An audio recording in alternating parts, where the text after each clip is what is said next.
رحم اللہ من قرأ الفاتحہ۔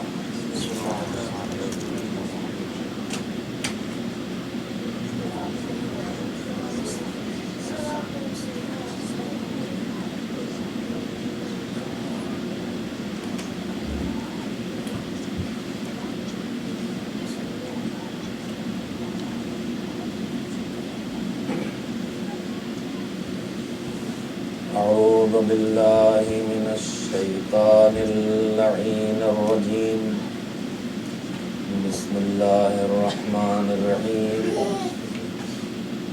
الحمد للہ رب العالمین، والعاقبۃ للمتقین، والجنۃ للمؤمنین، والنار للملحدین، والصلاة والسلام على سيد الأنبياء والمرسلين، سيدنا ونبينا وشفيعنا أبي القاسم محمد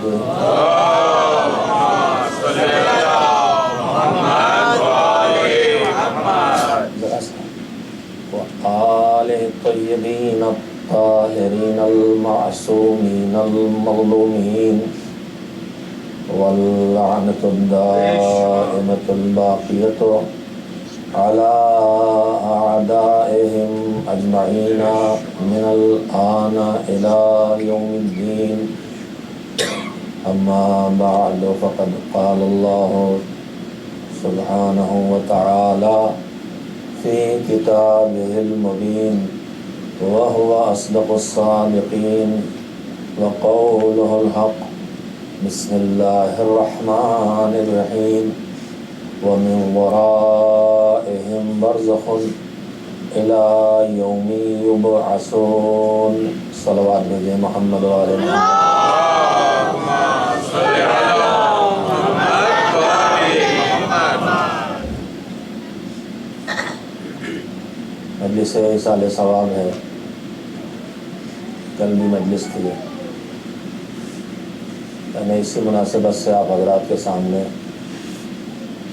انسانی زندگی کے اس مرحلے اور اس منزل کے بارے میں گفتگو کی تھی جس کا نام آخرت ہے. کل میں نے عرض کیا تھا کہ ہماری زندگی کے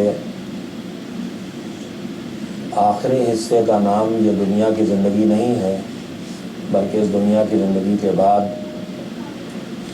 وہ زندگی ہے جو ہمیشہ رہنے والی زندگی ہے، جو نہ بدلنے والی زندگی ہے، جو فنا نہ ہونے والی زندگی ہے. یعنی اللہ نے انسان کو اس لیے نہیں بنایا ہے، نہیں سے ہاں کیا ہے ہم کو، لیکن اب ہاں سے پھر نہیں کرے گا. عدم سے وجود میں لایا ہے، لیکن اب ہم وجود سے دوبارہ عدم میں تبدیل نہیں ہوں گے. اب ہیں تو رہیں گے. کیسے رہیں گے، کیسی زندگی ہوگی، اس کو اللہ نے ہمارے اختیار میں رکھا ہے، ہمارے فیصلوں پہ رکھا ہے، ہماری کوششوں پہ رکھا ہے. جیسے ہم دنیا میں زندگی بسر کرتے ہیں تو دنیا کی زندگی میں ہماری کوششوں کے نتائج ہم تک پہنچتے ہیں. ایسا نہیں ہے کہ اس دنیا کی زندگی میں ہم کیسی زندگی بسر کر رہے ہیں اس میں ہمارا کوئی دخل نہ ہو. اس دنیا کی زندگی میں ہم جیسی زندگی بسر کرتے ہیں، اچھی زندگی، بری زندگی، آرام کی زندگی، تکلیف کی زندگی، صحت کے ساتھ، بیماری کے ساتھ، مالداری کے ساتھ، فقر و تنگدستی کے ساتھ، تنہائی کی زندگی، دوسروں کے ساتھ کی زندگی، دوسروں سے کے درمیان عزت کی زندگی، دوسروں کے درمیان ذلت کی زندگی، محبتوں والی زندگی، نفرتوں والی زندگی، کیسی کیسی زندگیاں اس دنیا میں ہیں. اس دنیا کی زندگی کا جو رنگ بھی بنتا ہے اس رنگ کے بنانے میں ہمارا سب سے بڑا ہاتھ ہوتا ہے، لیکن اس دنیا میں ہماری زندگی کے بننے اور بگڑنے میں صرف ہمارا ہاتھ نہیں ہوتا، کہیں کہیں ہماری ساری کوششیں اپنی اچھائی اور بھلائی کے لیے، جسے ہم اپنے لیے اچھا چاہتے ہیں سمجھتے ہیں، اس کے لیے ناکام ہو جاتی ہیں دوسروں کی دخل اندازی کے نتیجے میں، دوسروں کی اعمال کے نتیجے میں، دوسرے جو ہمارے خلاف قدم اٹھائیں یا غلطیاں کریں۔ سڑک پہ ایکسیڈنٹ ہو جاتا ہے، ہم پوری ہوش مندی سے گاڑی چلا رہے ہیں، لیکن اس کے باوجود دوسرے کی غلطی سے ایکسیڈنٹ ہو جاتا ہے، ہماری غلطی قطعاً نہیں تھی مگر ہو جاتا ہے۔ ایسے نہ جانے کتنے واقعات ہماری زندگی میں ہوتے ہیں۔ اور اسی طرح سے جیسے ہم کبھی کبھی دوسرے کی غلطی سے کسی حادثے تک یا کسی ایسی ناگوار چیز تک پہنچ جاتے ہیں کہ جس تک ہم نہیں پہنچنا چاہتے، اسی طرح کبھی کبھی دوسرے کے اعمال کے نتیجے میں ہم ایسی چیز سے بچ بھی جاتے ہیں۔ ہم جا رہے تھے سڑک پہ، دھیان نہیں تھا کہ آگے زمین کھدی پڑی ہے۔ اب یہ مثالیں یہاں ذرا کم ڈھونڈے ملتی ہیں، ایسے یہاں بھی جب بہت دنوں سڑک پہ کام ہوتے ہیں تو لوگ پھر وہ توڑ پھوڑ کے جو کاشن واشن لگے ہوتے ہیں وہ گر ہی جاتے ہیں اور پتہ نہیں چلتا کبھی کبھار۔ لیکن ہمارے ملکوں میں تو اکثر یہ صورتحال ہے، بارش ہونے کے بعد ہر قدم رکھتے ہوئے سڑک پر ڈر لگتا ہے گٹر کے اندر نہ چلا جائے، پہیا کہیں گٹر میں نہ چلا جائے۔ تو ہم سڑک پہ جا رہے تھے، سامنے گٹر کا منہ کھلا ہوا تھا، ہم کوئی فلسفے کی گتھی سلجھا رہے تھے، کوئی شعر کہہ رہے تھے، گھر کے اندر سے کوئی درد سر لے کے باہر نکلے تھے، اسے دھو رہے تھے، تدبیر کر رہے تھے کہ اگلے وقت کا کھانا کیسے نصیب ہوگا۔ خیال ہی نہیں تھا کہ گٹر میں پیر پڑنے والا ہے، کسی نے ہمارا ہاتھ پکڑ کے روک لیا۔ تو یہاں جو ہم بچے وہ اپنی وجہ سے نہیں بچے، دوسرے کی وجہ سے بچے۔ میرے عزیزو، یہ ہے دنیا کی زندگی۔ یہاں آدمی خود بھی بناتا بگاڑتا ہے اور دوسروں کا بھی تھوڑا بہت حصہ بنانے بگاڑنے میں ہوتا ہے، لیکن اس کریم پروردگار نے آخرت کی ایک فرق اور دنیا کی زندگی کا ایک اور عرض کر دو، ہم یہاں جتنی بھی کوششیں کرتے ہیں سب نتیجے نہیں پاتے۔ کاروبار کھولتے ہیں، ناکام ہو جاتے ہیں، جاب کی کوششیں کرتے ہیں، جاب تک نہیں پہنچ پاتے ہیں، امتحان دے کے اچھے نمبروں سے پاس ہونے کی کوششیں کرتے ہیں، کامیابی نصیب نہیں ہوتی۔ تو پہلی بات یہ ہے کہ ہاں، ہماری ہر کوشش کو کامیابی نہیں ملتی، ایک۔ دوسری یہ کہ یہاں غلطی دوسرے کی ہوتی ہے، اس کا نتیجہ ہمیں بھی کہیں کہیں بھگتنا پڑ جاتا ہے، دو۔ لیکن آخرت کی زندگی وہ ہے کہ جہاں پروردگار عالم نے یہ وعدہ کیا ہے کہ جہاں تمہاری کوشش کو کبھی کوئی ناکامی ملنے والی نہیں، اور تم جو کوششیں کرو گے اس میں دوسروں کی غلطیاں تمہاری رکاوٹ بننے والی نہیں ہے۔ تمہاری یہاں ہماری کوششوں میں دوسروں کی غلطیاں نقصان دہ بن جاتی ہیں، مگر آخرت میں جو ہماری کوشش ہوگی اس میں دوسروں کی غلطیاں کہیں سے کوئی رکاوٹ بننے والی نہیں ہے۔ مجھے جو نمازیں پڑھی ہیں میں نے، اس کا ثواب مجھے ملنے والا ہے، کوئی اس میں رکاوٹ نہیں بن سکتا۔ اور یہیں پر ایک بات، دوسری بات جو دنیا اور آخرت کی زندگی کا فرق یہ ہے کہ یہاں ہماری کوششیں بہت سی ناکام ہو جاتی ہیں، مگر قرآن مجید میں اللہ وعدہ کرتا ہے ان اللہ لا یضیع اجر المحسنین، اللہ آخرت کے میدان میں کسی بھی اچھے عمل کرنے والے کی کسی بھی کوشش کو کبھی ضائع نہیں ہونے دے گا۔ یہ دوسری خصوصیت آخرت کی۔ اور تیسری خصوصیت میں نے عرض کیا تھا، اس دنیا میں ہم کوشش کرتے ہیں، کبھی نتیجے تک پہنچتے ہیں، کبھی نہیں پہنچتے۔ اس دنیا میں کبھی دوسرے کی غلطی کا نتیجہ ہمیں جب بچہ بطن مادر میں پل رہا ہے اس وقت اگر ماں مادی غذاؤں کے پہنچانے میں غلطیاں کرے تو بچے کی صحت پر، جسمانی صحت پر اس کا اثر پڑے گا، کھانا نہ کھائے، وہ چیزیں جن میں کیلشیم ضرورت بھر ہے وہ نہ لے. مجھے اس فیلڈ میں کچھ بتانے کی ضرورت نہیں، ماشاءاللہ سب ہوش مند بیٹھے ہوئے ہیں. تو بچہ جو وجود پا رہا ہے، ماں کے پیٹ میں پل رہا ہے، اس کی دو زندگیاں ساتھ ساتھ وجود میں آئی ہیں اور دونوں زندگیاں ساتھ ساتھ پرورش پا رہی ہیں. ایک اس کی جسمانی زندگی ہے اور ایک اس کی روحانی زندگی ہے. ایک اس کا جسم بھی پل رہا ہے اور ایک اس کی روح بھی پل رہی ہے. روح کی غذا بھی وہی ضروری ہے.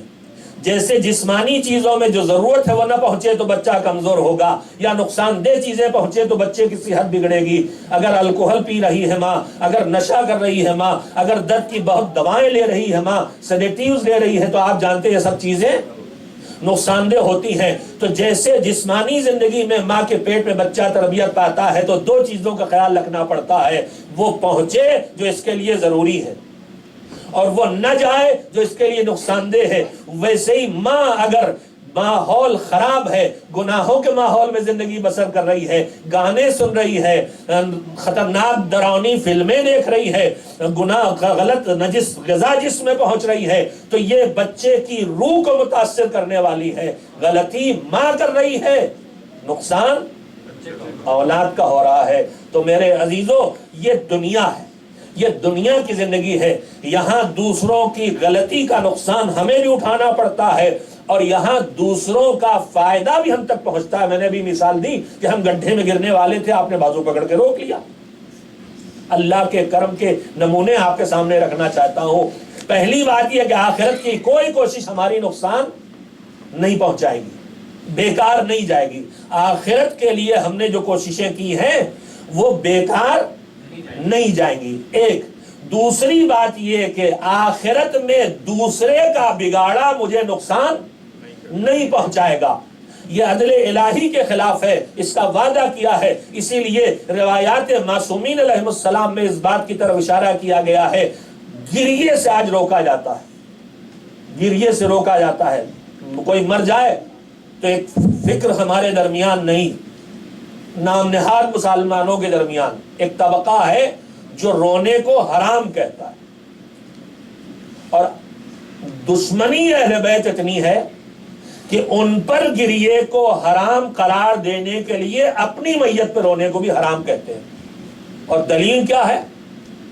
تم بیٹھ کے اگر ان کی قبر پہ رو گے تو ان کی روح پہ عذاب نازل ہوگا. یہ عدل الہی ہے کہیں سے؟ رو میں رہا ہوں، عذاب اس کی روح پہ آ رہا ہے. قرآن کریم میں اللہ کہتا ہے لیس للانسان الا ما سعی. تو میرے عزیزو، آخرت کی خصوصیتوں میں سے ایک خصوصیت یہ ہوئی کہ جو کوششیں کی ہیں میں نے وہ برباد نہیں ہوگی. اور دوسری جس کی طرف آپ کی توجہ حاصل کرنا چاہتا ہوں، جدھر شاید آپ متوجہ نہ ہو، دنیا میں دوسرا غلطی کرے اس کا نقصان مجھے پہنچتا ہے، دوسرا اچھا کام کرے اس کا فائدہ بھی مجھے پہنچتا ہے. مگر آخرت میں اللہ نے اس میں ایک کا دروازہ بند کر دیا ہے، ایک کا کھلا رکھا ہے. کہ دنیا میں کوئی غلطی کرے اسے تمہیں نقصان پہنچے گا، مگر آخرت میں کسی کے گناہ کی سزا تم کو نہیں ملے گی. مگر دوسرے دروازے کو کھلا رکھا ہے. آخرت میں اس نے یہ دروازہ کھلا رکھا ہے، نیکیاں دوسرے کریں گے، ثواب ہم تمہیں پہنچاتے رہیں گے. اس کی گنجائش اس نے کھلی رکھی ہے.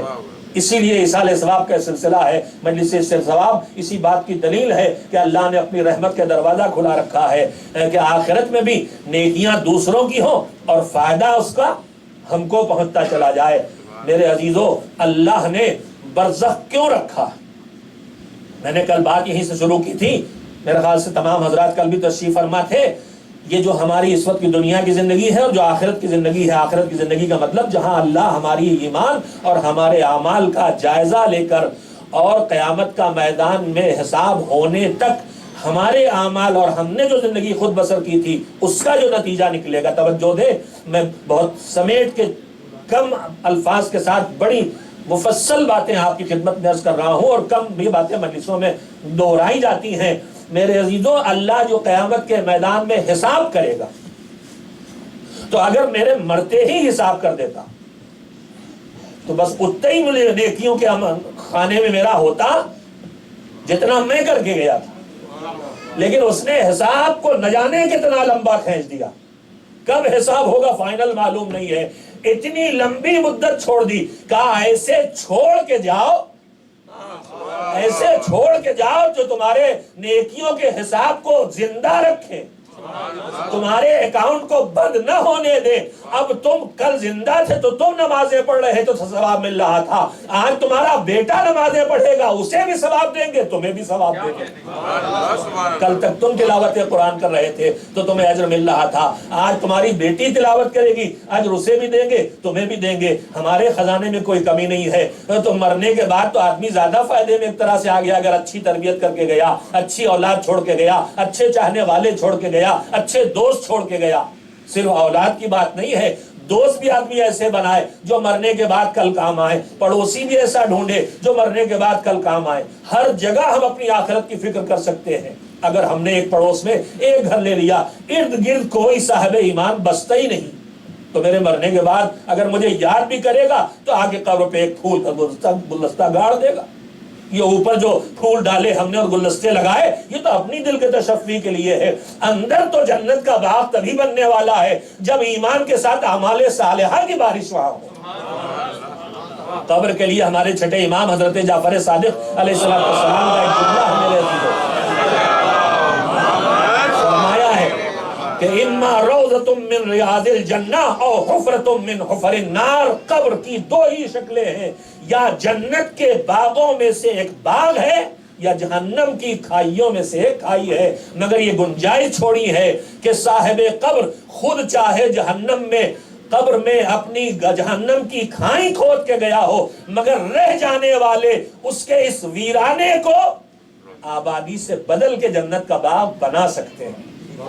جس کا پہلا قدم یہ ہے جو فقہ کی کتابوں میں بھی لکھا ہے اور جسے میں روز اکثر دہراتا ہوں اپنے بھائیوں اور اپنی بہنوں سب کے سامنے، کہ مر جانے کے بعد سب سے پہلے یہ حساب لگائیے کہ میرے اس عزیز کے ذمے کوئی واجب تو نہیں چھوٹا ہے. اس واجب کو پہلے ادا کیجیے.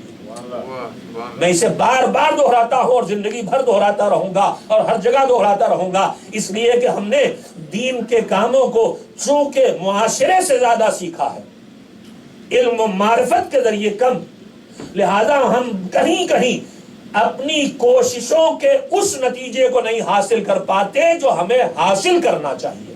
پیسہ خرچ کرتے ہیں، وقت دیتے ہیں، سب کچھ کرتے ہیں، اس میں کوئی شبہ نہیں، ہمارے خلوص میں بھی کوئی شبہ نہیں.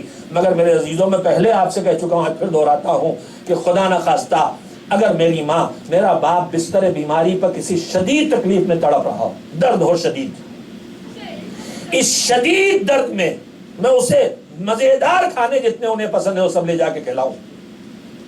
یہ لیجیے آپ کو بریانی پسند ہے لے آیا، یہ لیجیے آپ کو قورمہ پسند ہے لے آیا، یہ لیجیے آپ کو کلفی پسند تھی لے آیا، یہ لیجیے آم ڈھونڈ کے آپ کے لیے لایا ہوں. وہ کیا کہے گا؟ کیسے کھائیں؟ کہاں اس کا مزہ ملے گا؟ پہلے وہ تکلیف ختم ہو، پہلے وہ درد ختم ہو، پہلے وہ اذیت ختم ہو. ایک فطری بات ہے میرے عزیزوں. تو اگر خدا نہ خواستہ اللہ سارے مومنین کی مغفرت کرے، لیکن ہم سب گنہگار ہیں اور ہم سے اپنی زندگی میں بہت سی نیکیاں چھوٹ جاتی ہیں، واجبات چھوٹ جاتے ہیں، بہت سے گناہ ہم سے سرزد ہو جاتے ہیں. اللہ نے اس کا تدارک کا انتظام رکھا ہے کہ مر جانے کے بعد وارث کی ذمہ داری ہے کہ پہلے یہ دیکھے کہ جو دنیا سے رخصت ہوا ہے جس کے ہم وارث ہیں اس کے ذمہ کوئی واجب باقی ہو تو پہلے اسے ادا کریں. اور شریعت نے تو یہ قانون بنایا ہے کہ جو وارث ہیں وہ وراثت پہ ہاتھ نہیں لگا سکتے، لے نہیں سکتے، اس میں تصرف نہیں کر سکتے جب تک کہ ان واجبات کو جو مرحوم کے ذمے ہیں، چاہے وہ مالیات ہو، خمس نہیں نکالا، حج واجب تھا نہیں کیا، کسی کا قرضہ ہے واپس نہیں ہوا تھا، حالات کی جو بھی مجبوری رہی ہو، بے خبری رہی ہو، لاپرواہی رہی ہو، جو بھی رہا ہو، اللہ نے گنجائش چھوڑی ہے. تم پہلے وہ مالیات ادا کرو اور جو جسمانی واجبات ہیں وہ تم یا تو ادا کرو یا کسی سے ادا کرواؤ. نمازیں چھوٹی ہیں پڑھواؤ، روزے نہیں رکھے تم رکھو، نہیں رکھ سکتے ہو دوسروں کو اجرت دے کے قیمت دے کے رکھواؤ، جس کو نماز اجارہ اور روزہ اجارے کا روزہ اور حج بدل اجارے کا حج کہتے ہیں، آدمی خود کرے یا کروائے۔ میں بار بار یہ گزارش اپنی پوری سوسائٹی میں ہر جگہ کرتا ہوں کہ میرے عزیزو، تم جو ثواب کے کام کر رہے ہو یہ تمہارے مرحوم تک پہنچیں گے انشاءاللہ اور اس کا نتیجہ بھی دیں گے، لیکن خدا کے لیے جو واجبات اگر کوئی چھوٹے ہیں تو ان واجبات کے انجام دینے کا پہلے اہتمام کیا جانا چاہیے۔ اور اس کے ساتھ ساتھ دوسرا دروازہ کھلا چھوڑا اللہ نے کہ جب تک زندہ تھا آدمی خود مغفرت کی دعائیں اپنی کر رہا تھا، اب تم اپنے بزرگوں اور مرحومین کے لیے مغفرت کی دعائیں کرو۔ اگر باپ ہیں، ماں باپ ہیں تو زندگی سے لے کے موت تک ہمیشہ اٹھا کے دعا کرو ہاتھوں کو، رب ارحمہما کما ربیانی صغیرا، پروردگارا ان دونوں پر رحمت نازل فرما جیسے کہ انہوں نے بچپن میں مجھے رحمت و محبت کے ساتھ پالا تھا۔ اور اس کے بعد یہ تو آیہ قرآنی ہے، اور اس کے بعد امام جعفر امام زین العابدین علیہ السلام کا جملہ ہے۔ دیکھیے آج 25 دن تو ہو گئے آپ کو اس سال میری اس طرح کی سوکھی ساکھی باتیں سنتے، اور 1 مہینہ اس سے پہلے سن سکیں۔ اب صلوات اتنی دھیمے پینے بھیجنے کی کوئی وجہ سمجھ میں نہیں آ رہی۔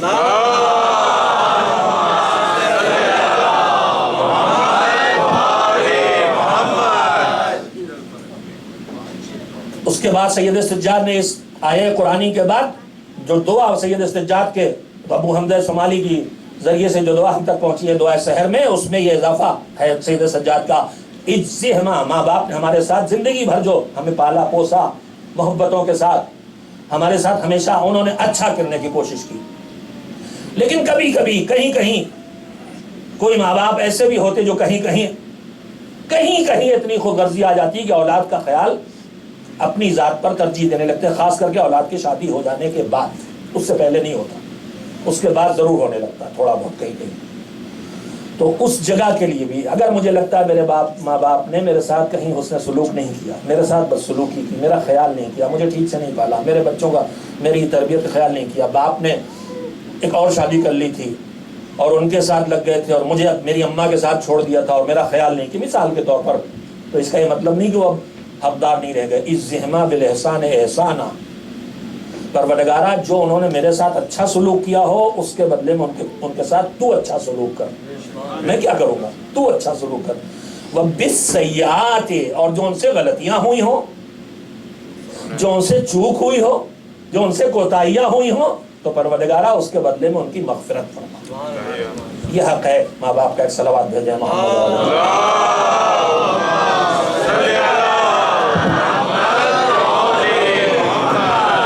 میرے عزیزوں میں عرض یہ کر رہا تھا کہ ہماری زندگی کے 2 حصے ہیں، دنیا کی زندگی اور ایک آخرت کی زندگی، اور دنیا اور آخرت کی زندگی میں جو فرق ہے ان میں سے 2 چیزیں میں نے آپ کی خدمت میں عرض کی ہیں کہ آخرت کی زندگی میں آدمی کی اپنی کوششیں بھی کام آنے والی ہیں، اور اگر چھوڑ کے گیا ہے سو کو تو اللہ نے وہاں اس کی گنجائش رکھی ہے، کسی کی برائی اس کو نقصان پہنچانے والی نہیں ہے لیکن نیکیاں اس کو فائدہ پہنچانے والی ہیں۔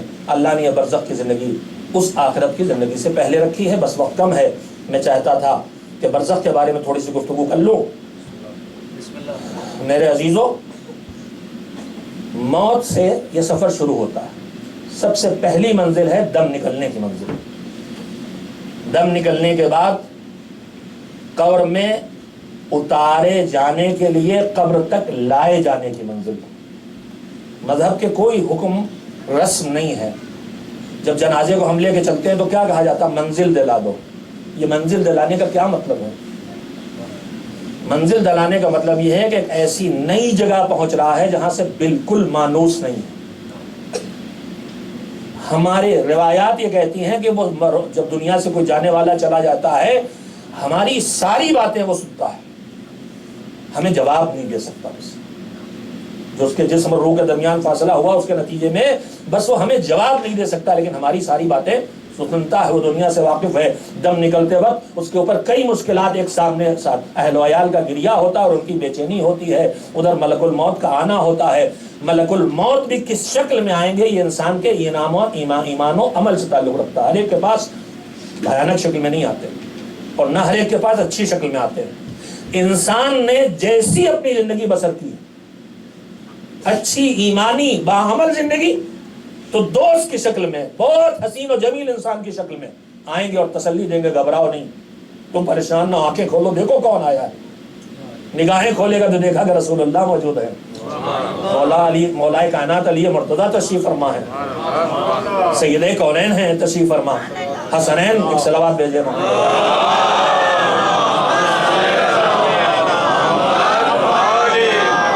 یہ سب انسانی ایمان و عمل سے جڑی ہوئی باتیں ہیں۔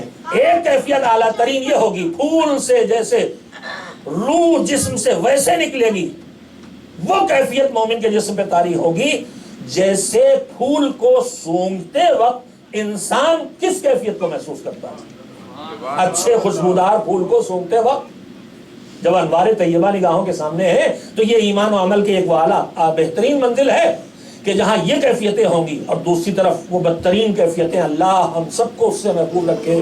مالک تیری عدالت کا برتاؤ ہو تو ہم بچ نہیں سکتے، تیرے فضل کا کرم صرف عمل ہوگا تو مالک تو ہمیں محفوظ رکھے گا ان سے۔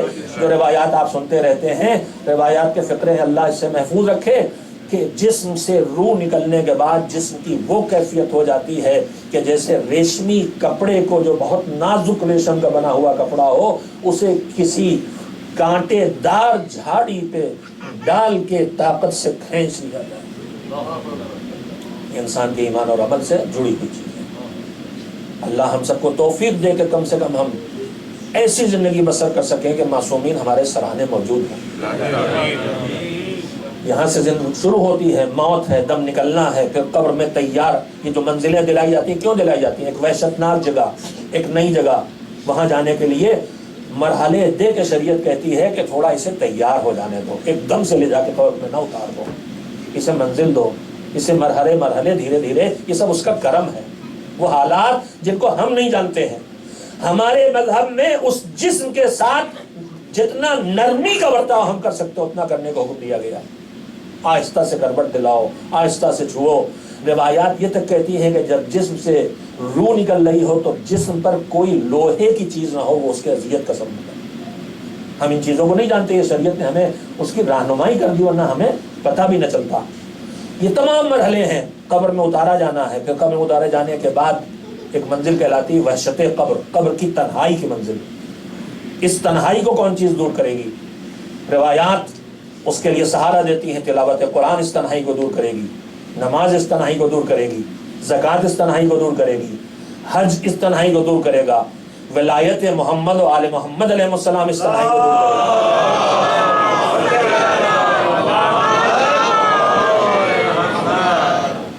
اسی طرح سے جو منکر نکیر آئیں گے، جو وحشت قبر، قبر کی تنہائی ہے، ظلمت قبر، قبر کی تاریکی ہے، شدت قبر جسے ہم فشار قبر کہتے ہیں، وہ ایک لمحے کی کوئی چیز نہیں ہے۔ ہو سکتا ہے بہت سے کار خیر ہیں جس کے نتیجے میں انسان فشار قبر سے محفوظ رہتا ہے،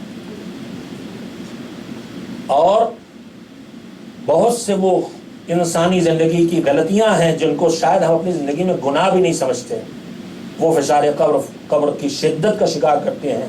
اس کی شدت کتنی ہوگی اور اس کی مدت کتنی ہوگی، یہ دونوں چیزیں انسانی اعمال سے جڑی ہوئی۔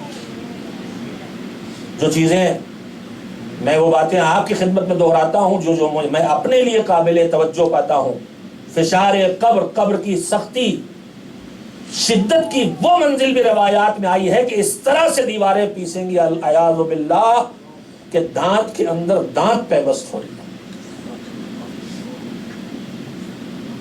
روایات کہتی ہیں کہ جو پیشاب کی نجاست سے پرہیز نہیں کرتا ہے وہ اس سختی کا شکار ہوگا۔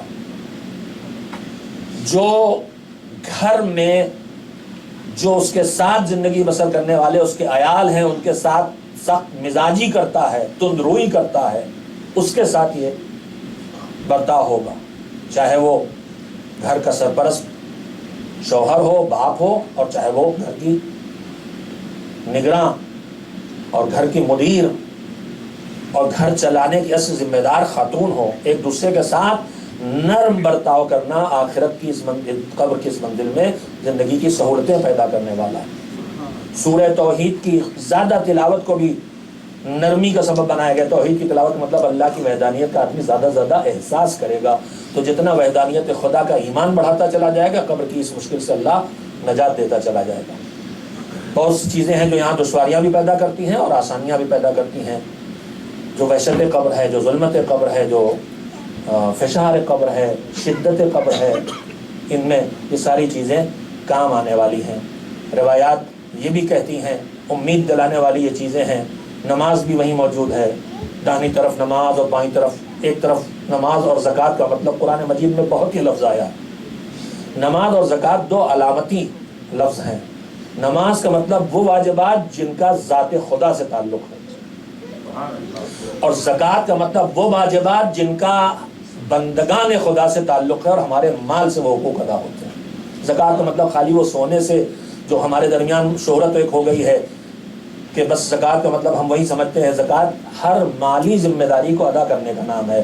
وہ خمس بھی ہے، وہ جسے ہم زکوٰۃ کہتے ہیں، جو 9 چیزوں میں پیداوار پہ ہوتی ہے، جو میں اتنا عرض کر دیتا ہوں وضاحت سے کہ جو ہم شہری لوگ ہیں جو کھیتی نہیں کرتے، ان کے اوپر زکوٰۃ واجب ہونے والی چیزوں میں کوئی چیز ایسی نہیں ہے جس پر ان پر زکوٰۃ واجب ہو۔ 4 جانور ہیں، بھیڑ بکری، اونٹ، گائے، بھیڑ بکری، ان کی شرطیں ہیں پالنے کی، ان کی گنتی کتنی ہو۔ سب سے بڑی شرط یہ ہے کہ یہ اللہ کی اگائی گھاس چرے، تمہیں انہیں خرید کے نہ کھلانا پڑے۔ یہ شرط آج پوری نہیں ہوتی، سوائے ان چرواہوں کے جو پہاڑوں کے اوپر بسر کر رہے ہیں ان پر واجب ہوگی، کسی پہ نہیں۔ کھیتی میں 4 چیزیں ہیں، انگور ہے، کھجور ہے، گیہوں ہے، جو ہے، یہ جو کھیتی کرنے والے ہمارے ہیں ان پر واجب ہوگی، اس کی اپنی شرطیں ہیں، ان پہ واجب ہوتی ہے، کسانوں پہ واجب ہوتی ہے۔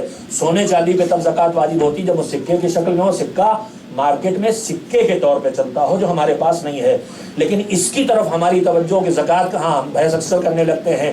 خمس جو حق آل محمد ہے وہ ہم میں سے ہر ایک پہ واجب ہے، بالکل واجب ہوتا ہے۔ اس لیے کہ ہم میں کوئی آدمی ایسا نہیں ہے جس دن انسان بالغ ہوا نماز واجب ہوئی، روزہ واجب ہوا، جس دن بالغ ہوا 9 سال نواں برتھ ڈے منایا، 15واں برتھ ڈے منایا، نماز واجب ہو گئی، روزہ واجب ہو گیا۔ اسی طرح سے حج بھی واجب ہو جائے گا اگر شرطیں پوری ہوں، اسی طرح سے خمس بھی واجب ہو جائے گا شرطیں۔ خمس کیا ہے؟ ہم 15 سال کے ہوئے، ابھی ہم کچھ کماتے نہیں ہیں، مگر باپ ماں سے ہمیں پاکٹ منی تو ملتی ہے نا، عیدی تو ملتی ہے نا، کوئی عزیز رشتے دار آتا ہے تو کچھ گفٹ دے جاتا ہے نا۔ تو یہ جو مجھے مل رہا ہے، یہ اگلا برتھ ڈے جیسے ہی میرا آئے گا، اگر میں جیب میں $5 پڑے ہیں تو $1 میں اوپر خمس واجب ہو گیا۔ اس طرح سے خمس شروع ہوتا ہے۔ اب ہم سروس میں آئے تو ہمیں تنخواہ ملنے لگی، تنخواہ میں سال بھر جو ہم خرچے کرتے رہے وہ خرچ ہو گئے، لیکن تنخواہ کی تاریخ جو پہلی بار ہمیں سروس ملی تھی، اس تاریخ جو ہمیں تنخواہ ملی تھی، سیلری ملی تھی، نیکسٹ ایئر وہی ڈیٹ فرض کیجئے 1 جنوری سے سروس ہم نے شروع کی، 1 فروری کو ہم کو سیلری ملی۔ نیکسٹ ایئر یہی 1 فروری آئے گا، ہم دیکھیں گے جو بھی تھوڑا بہت گھر میں بچا رہ گیا، کیش ہے، بینک میں تھوڑا بہت پڑا ہے، گھر میں کھانے پینے کی چیزیں جو خرچہ کرنے سے ختم ہو جاتی ہیں، گیہوں، آٹا، چاول، گھی، مکھن، انڈے، دودھ، گاڑی میں پیٹرول، یہ سب کیلکولیٹ کر لیں کتنے کا مال بچا ہے۔ $100 $200 کا یہ ہے، $200 $300 گھر میں جیب میں $500 بچے ہیں۔ بڑی کفایت شعاری سے غربت سے بسر کی ہے، کار کی بھی قسط دینا ہے، مکان کا لون لیا ہے اس کی بھی قسط دینا، سب کچھ کرنا ہے، لیکن یہ گھر میں رہ گیا ہے تو اس کا خمس دینا۔ اس 500 پہ 100 نکال دیے، 400 بچ گیا، ابھی 400 پر دوبارہ زندگی میں کبھی خمس نہیں دینا۔ اگلے سال پھر اسی تاریخ کو میں نے دیکھا، اب 1000 بچے سب جوڑ جاڑ کے، 1000 میں 400 میرے وہ نکل گئے جن کا میں نے خمس نکالا تھا۔ 600 بچے، 600 کا خمس نکالیں گے، 600 کو 5 سے ڈیوائز کر لیں، کتنے ہوئے؟ 600 کو 5 سے ڈیوائڈ کریں تو 120 ہوئے شاید۔ ہاں، ہم نے اس زمانے میں پڑھا ہے جب ہم کو زمین پہ بیٹھ کے پہاڑے رٹائے جاتے تھے، دوئی کا دوئی، دو دنوئی 4، آپ نے نہیں پڑھا ہوگا، مگر وہ ہوا میں ہم جوڑتے تھے، کیلکولیٹر نہیں تھا، ضرب تقسیم سب ہوا میں ہوتی تھی، یوں کاٹ دیتے تھے۔ ایک صلوات بھیجیں محمد۔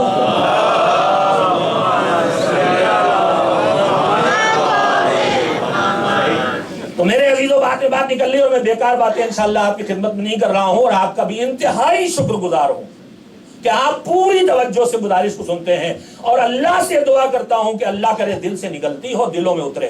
آپ بہت پیسے دین کے لیے خرچ کر رہے ہیں، جتنا آپ پہ خمس واجب ہوتا اس سے کئی گنا خرچ کر رہے ہیں، مگر میرے عزیزوں آدمی ساری زندگی نماز شب پڑھتا رہے، ساری زندگی روزانہ کے نوافل 34 رکعت پڑھتا رہے اور واجب نماز نہ پڑھے، ساری زندگی زیارتوں کے لیے جاتا رہے، واجب حج نہ کرے، ساری زندگی آپ کار خیر کرتے رہیے، اللہ اسے قبول کرے، مگر خدا کے لیے جو آپ پہ واجب ہے پہلے اسے ادا کیجیے۔ واجب ادا کر کے آدمی اس لائق بنتا ہے کہ اب مستحب کی طرف جائے۔ میں نے پچھلے سال آپ کو مثال دی تھی، آپ تو بھول جاتے ہیں مگر مجھے یاد رہتا ہے کہ میرے عزیزوں میں نے کہا تھا 2 کام ہوتے ہیں، ایک ہوتی ہے ڈیوٹی اور ایک ہوتا ہے اوور ٹائم ہوتا ہے نا، یاد آ گیا؟ کارخانے میں ڈیوٹی کرتے ہیں $10 $20 $50 گھنٹہ ملتا ہے مجھے، کام زیادہ گیا کہ اوور ٹائم کرنا، ہم نے کہا کیا ہوگا کہ $100 ملیں گے 1 گھنٹے کے۔ ہم گئے مینیجر کے پاس، ہم نے کہا مینیجر صاحب کل سے خالی اوور ٹائم، کہ گیٹ آؤٹ، ڈیوٹی کرو گے تو اوور ٹائم، ڈیوٹی نہیں کرو گے تو اوور ٹائم نہیں۔ میرے عزیزو واجب ادا کرو تو مستحب تک کے لائق بنو گے۔ خالی اذانیں اور اقامتیں کہہ دینا کافی نہیں، نماز پڑھو گے تو اذان کا ثواب ملے گا، نماز پڑھو گے تو اقامت کا ثواب ملے گا۔ ہاں سبحان اللہ خالی نہ کیجیے گا، خدا کے لیے اب جا کے آج اٹھیے، آج جائیے، اس رمضان مبارک کا ایک یہی کم سے کم فیض حاصل ہو کہ گھر جا کے حساب کر ڈالیے، جو کیش ہے، جو گھر میں سامان ہے، جو بینک میں پڑا ہے، اسے جوڑ کے دیکھ لیجئے خمس کتنا واجب ہوتا۔ اگر پورا ایک ساتھ نہیں نکال سکتے ہیں تو قسطوں میں نکالیے، مگر خدا کے لیے اپنے اس واجب کو ادا کر ڈالیے۔ ایک صلوات بھیجیں محمد۔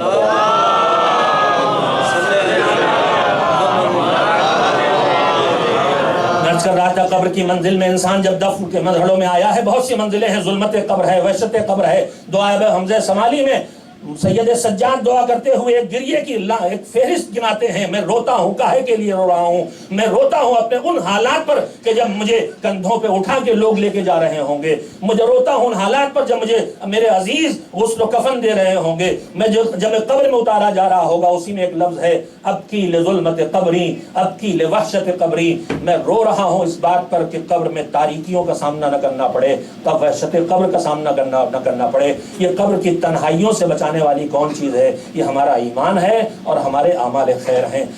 پہلی منزل سے لے کے منزل حساب تک، صراط تک، ہر جگہ 2 ہی چیزیں کام آئیں گی، ایمان کام آئے گا اور عمل صالح کام آئے گا۔ ایمان کی جڑ میں ولایت محمد و آل محمد علیہ السلام ہے۔ میں روایت آپ کو سنا رہا تھا کہ قبر میں جب لے جا کے لٹا دیا جائے گا تو داہنی طرف نماز، بائیں طرف زکوٰۃ، سرانے حج، باقی ادھر کوئی نے کی کوئی ادھر نے کی، اور ایک طرف ولایت محمد و آل محمد علیہ السلام ہوگی۔ ولایت آواز دے گی نماز، روزے، حج و زکوٰۃ سب سے کہ جب تم اس کی مشکلوں کو حل نہ کر پانا تو مجھے بتا دو۔ لیکن میرے عزیزوں اس ولایت کے ساتھ یہاں سے اٹھ کے جانا بھی ایک کام ہے۔ ہمارے دلوں میں ولایت ہے، اللہ اس کو اور اضافہ کرے، مگر یہ ایمان کا حصہ ہے۔ خدا نہ کرے کیا ہمارے درمیان آپ کو وہ لوگ نہیں دکھائی دیتے کہ جو مومن گھر میں پیدا ہوئے، شیعہ گود میں پلے بڑھے، مجلس کے فرش میں پلے بڑھے، لیکن آج وہ بالکل بے دین ہو گئے، نہ مجلسوں سے رشتہ، نہ مصلی سے رشتہ۔ میں مانے لیتا تھا مصلی سے رشتہ تو بہت سے مومنین کا اور بھی نہیں ہے، مجلس میں آ رہے ہیں، کم سے کم ولایت ان کے دلوں میں ہے، لیکن وہ تو مجلس میں بھی نہیں آ رہے، تو ان سے ولایت چلی گئی نا۔ انہیں عاشور کا پتہ نہیں، انہیں 21 رمضان کا پتہ نہیں ہے۔ میں آپ سے عرض کر رہا ہوں، میں نے عرض کیا میں 25 سال سے دنیا میں آ رہا ہوں، ہیں لوگ ایسے کھو گئے، مٹ گئے، شیعہ گھر میں پیدا ہوئے، مومن ماں باپ کی اولاد، باعمل ماں باپ کی اولاد، تباہ ہو گئے۔ کیوں تباہ ہو گئے؟ قرآن کریم کہتا ہے لقد کان عاقبۃ الذین عصوا السوء ان کذبوا بآیات اللہ۔ بہت خطرناک منزل ہے۔ قرآن کہتا ہے مسلسل جو گناہ پہ گناہ کرتے چلے جاتے ہیں، بے حسی کے ساتھ مسلسل جو گناہ پہ گناہ کرتے چلے جاتے ہیں، ان کا آخری حشر یہ ہوتا ہے لقد کان عاقبۃ الذین عصوا السوء ان کذبوا بآیات اللہ، کہ وہ اللہ کی آیات کو جھٹلانے لگتے ہیں۔ یعنی وہ کہنے لگیں کہ کچھ نہیں، تماشا ہے مذہب، توحید کچھ نہیں ہے، اللہ کچھ نہیں ہے، قیامت کچھ نہیں، موت کچھ نہیں، کربلا کچھ نہیں، یہ تم لوگوں نے قصے کر لیے ہیں، سننے کو ملیں گے۔ ہم کو تو سابقہ پڑتا ہے اور بڑا صبر کرنا پڑتا ہے ایسے باتیں کرتے ہوئے، جو اس طرح کے آگے بیٹھ جاتے ہیں، کھڑے ہو جاتے ہیں۔ اللہ کا شکر ہے یہاں الحمدللہ یہ ایک ایسی مذہبی سرزمین ہے، یہ فرش ادا ہے، الحمدللہ یہاں ایسے نہیں آتے، مگر کبھی کبھی اسی میں ایسے دیوانے آ جاتے ہیں جو کبھی اللہ پہ اعتراض کرتے ہیں، کبھی نبیوں پہ اعتراض کرتے ہیں، کبھی ائمہ طاہرین پہ اعتراض کرتے ہیں، اپنی کم عقلی، اپنی کم علمی اور اپنی جہالت، اور اس سے سب سے زیادہ اپنی بد عملی کے نتیجے میں۔ ایسی باتیں کرنے والا آپ کو ہمیشہ کوئی بد عمل دکھائی دے گا، گنہگار، بدکار، جوئے والا، شراب والا، بدکاریوں والا، حلال و حرام کے بغیر غذائیں کھانے والا۔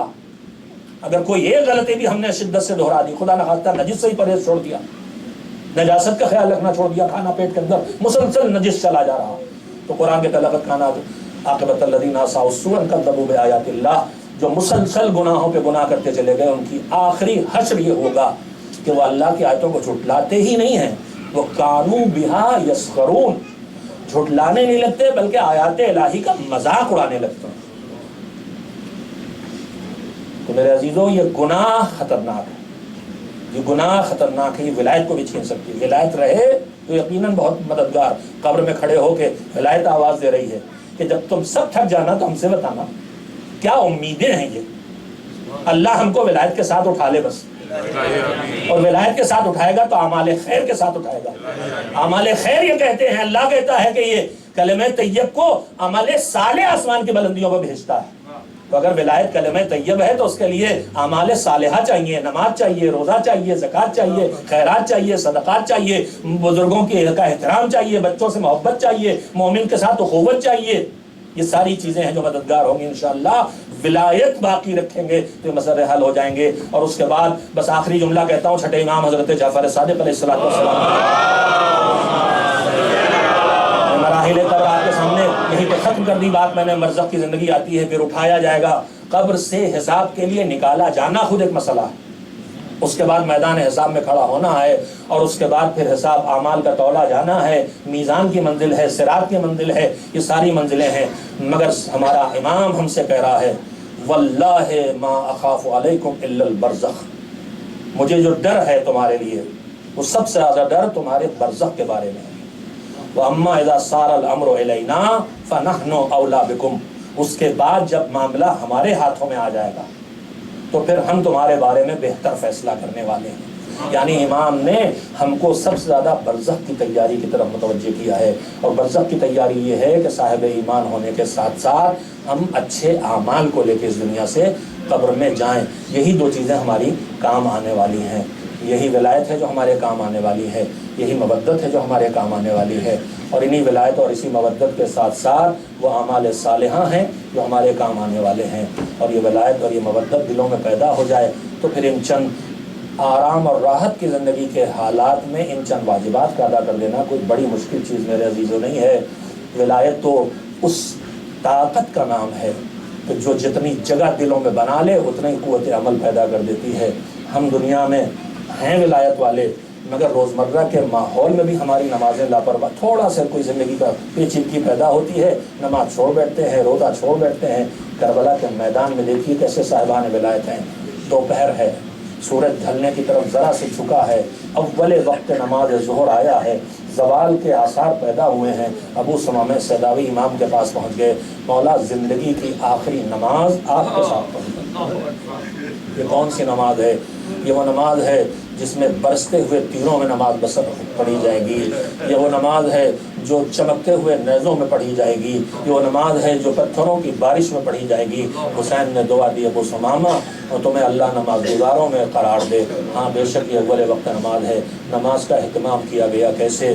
یہ جنگ کے میدان کی نماز ہے جس میں مذہب کا حکم یہ ہے لشکر کا ایک حصہ، مسلمانوں کے لشکر کا ایک حصہ دشمنوں سے جنگ کرتا رہے گا اور ایک حصہ نماز پڑھے گا، نماز قصر کر دی جائے گی، امام ایک رکعت پڑھ کے بیٹھ رہے گا، پیچھے کا لشکر جو نماز پڑھ رہا ہے وہ نماز کو قصر نماز پڑھ کے مکمل کرے گا، وہ میدان جنگ میں جائے گا، جو گئے ہیں وہ واپس آ کے نماز پڑھیں گے۔ کربلا میں بھی یہی نماز ہوئی، مگر دو حصوں میں جو لشکر تقسیم ہوا تھا وہ کس شکل میں تقسیم ہوا تھا؟